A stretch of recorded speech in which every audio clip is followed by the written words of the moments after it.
네, 오늘의 이슈 키워드 시작하겠습니다. 첫 번째 소식 살펴보죠. 예, 첫 번째 키워드 집값 급등은 외면이라고 뽑아봤습니다. 네. 이 제롬 파월 미 연준 의장이 어젯밤 미 통화정책 의회 증언 자리에 섰죠. 예상했던 대로 인플레이션이 아직은 장기적으로 우리의 목표 수준 안에 있다며 시장 친화적인 발언을 이어갔습니다.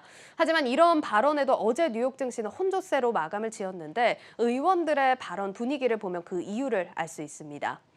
집값이 급등하고 집이 없는 홈리스들이 양산되고 있다. 2008년 금융위기처럼 거품이 끼고 있다면 문제가 아니냐. 또 집값이며 가스비며 여러 분야에서 엄청나게 가격들이 치솟고 있는데 대체 연준을 행동에 나서게 할 물가 지표가 무엇이냐. 이런 공격적인 발언들이 쏟아졌습니다. 네, 연준은 인플레이션이 일시적이냐 아니냐를 따지면서 고민을 하고 있지만 시민들이 체감하는 물가 상황과 정서는 상당히 좀 심각하다는 걸 알 수 있는 대목이네요. 예. 특히 이 집값 같은 경우는 실제 현장의 상황이 아직 물가 지표에 반영이 안 됐다는 지적도 나오죠. 예, 맞습니다. 시민들이 체감하는 집값 상황과 달리 지난달 발표된 소비자 물가 지표를 보시면 주택 임대료는 고작 2.6% 상승하는 데 그쳤습니다.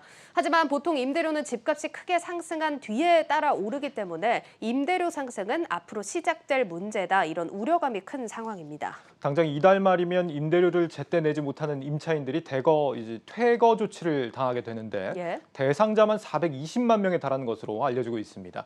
체감 상황을 제대로 반영하지 못하는 지표를 들고 인플레이션을 논하고 있다는 게 상당히 좀 안타까운 대목인데 문제는 이게 미국만의 얘기가 아니라는 거죠. 예, 그렇습니다. 한국은행은 지금 더 심각한 상황입니다. 네. 한은이 지표로 활용하는 소비자 물가 지수를 보시면 집값은 아예 항목에서 빠져 있습니다. 대신 세입자의 월세 같은 임대료만 지금 항목에 들어가 있는데 이마저도 가중치가 9.3% 수준에 불과합니다. 우리 국민들의 소비에서 주거비가 차지하는 부분이 고작 9%밖에 안 된다고 본다는 건 현실과는 상당히 좀 거리가 먼 것 같은데요. 예, 그렇습니다. 앞서 설명드린 미국 같은 경우는 지금 전체 물가에서 임대료의 비중을 33%나 두고 있는 상황입니다. 예. 또 호주나 뉴질랜드 같은 경우는 아예 주택 취득 가격 자체를 물가 지표에 반영을 하기도 하고요.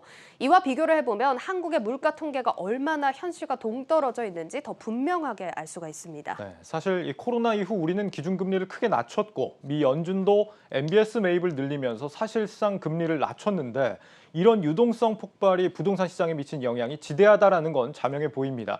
이런 지적들에 대해서 파월 의장은 뭐라고 입장을 밝혔습니까? 지금 파월 의장은 저금리와 자재 부족 현상이 집값을 끌어올리고 있는 게 맞다라고 인정을 했습니다. 네. 하지만 여기에 대해서 연준이 할 수 있는 일은 제한적이라고 답했는데 집값보다는 일자리와 경기 회복 같은 부분들이 통화 정책 결정에 더 중요한 기준이 될 거라는 걸 에둘러서 표현을 한 거죠. 집값 급등은 불러일으키면서도 막상 집값 상황에 대한 데이터 분석은 제대로 하지 않는다. 만약 이 집값 수준이 물가 지표에 그대로 반영이 됐다면 중앙은행들도 인플레 상황이 목표 범위 안에 있다. 이렇게 말하기는 어렵지 않을까 싶네요. 다음 소식 살펴볼까요? 예, 다음 키워드. 리퍼비시도 애플입니다. 요즘 이제 초기 불량품이나 중고 제품을 수리해서 다시 시장에 내놓는 제품을 이 리퍼비시 제품이라고 부릅니다. 예. 요즘 스마트폰 리퍼비시 시장이 또 빠르게 성장을 하고 있다고 합니다. 글로벌 시장 조사 업체 카운터포인트 리서치가 발표한 스마트폰 리퍼비시 시장 보고서에 따르면 지난해 스마트폰 리퍼비시 시장 규모가 4% 증가했고 올해는 더 늘어날 것으로 전망이 되고 있습니다. 원인은 뜻밖에도 코로나인데요. 경기가 어려워지면서 프리미엄 브랜드인 플래그십 제품을 낮은 가격으로 사려는 수요가 몰렸기 때문이라는 분석이 나옵니다. 네, 그런데 이 리퍼비시 시장에서도 애플 제품이 인기를 끌고 있다고요? 예, 맞습니다. 이 리퍼비시 시장에서 애플 아이폰의 점유율은 무려 44%에 달했는데 신규 스마트폰 시장에서 13%였던 점을 감안하면 훨씬 더 큰 인기를 끌고 있다는 말이 되겠죠. 인기가 많다 보니까 리퍼비시 아이폰 역시 다른 브랜드에 비해서 3배 이상 비싸게 팔리고 있다고 합니다. 네, 리퍼비시 시장이 커진다는 게 애플 입장에서도 싫지만은 않은 상황인 게 이렇게 애플 OS를 쓰는 사람이 많아진다면 앱 매출이라든지 부가적인 수익도 커지지 않을까 싶습니다. 어젯밤에도 애플 주가는 사상 최고로 치솟았는데 역시 이런 아이폰의 인기 덕분이겠죠? 예, 맞습니다. 또 이제 애플 아이폰 신제품이 이제 오는 9월에 출시가 될 예정인데요. 초기 생산량을 작년보다 20% 늘리기로 한 사실이 공개되면서 주가가 크게 뛰었습니다. 이 해마다 아이폰 초기 생산량 7,500만 대 수준을 유지해 왔지만 이번에는 물량 9천만 대가 생산될 될 것으로 보입니다. 참고로 애플의 신형 아이폰은 전작보다 카메라 기능이 크게 향상이 됐고요. 배터리 용량도 늘어나는 데다 가격은 전작과 비슷한 80에서 125만 원 수준일 것으로 기대되고 있습니다. 사실 최근에 이 여러 갑질 논란에도 불구하고 이렇게 애플의 인기가 오히려 치솟고 있는 이유 뭐라고 할 수 있을까요? 사실 이제 애플 같은 경우는 단순히 기계를 만드는 기업이 아니라 프리미엄 브랜드의 가치를 지켜나가는 노력이 이 소비자들의 감성을 사로잡고 있다, 이런 평가들이 많습니다. 네, 국내 기업들도 더 고민이 필요하지 않나 싶습니다. 다음 키워드 볼까요? 다음 키워드 50년 가구 사업 퇴장입니다. 이 가구 인테리어 기업 한샘의 조창걸 명예회장이 50년간 일궈온 사업에서 퇴장합니다. 자산 1조 2천억 원의 업계 1위 기업이죠. 이 사모펀드에 매각한다는 소식이 전해졌습니다.